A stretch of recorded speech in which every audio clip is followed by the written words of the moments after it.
குருபியோ நமக.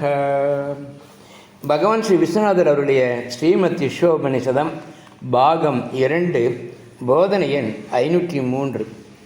நாமரூப சகாயத்துடன் தான் தனக்கு அந்நியமான ஒன்றை நினைக்க உபாசிக்க முடியும். ஆதலால் உபாசிக்கப்படும் பொருள் எங்கும் நிறைந்த பிரம்மமாக இருக்க முடியாது.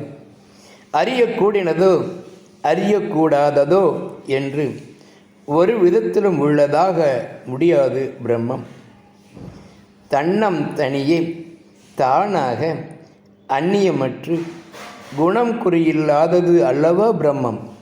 ஆகையால் கற்பனைக்கு எட்டாமல் உள்ள பிரம்மத்தை கற்பனைக்கு எட்டக்கூடின எதற்கும் சாட்சியாக கண்டு வந்து சாட்சியம் நசிக்கும் போது சாட்சி கேவல பிரம்மமே ஆகிறது.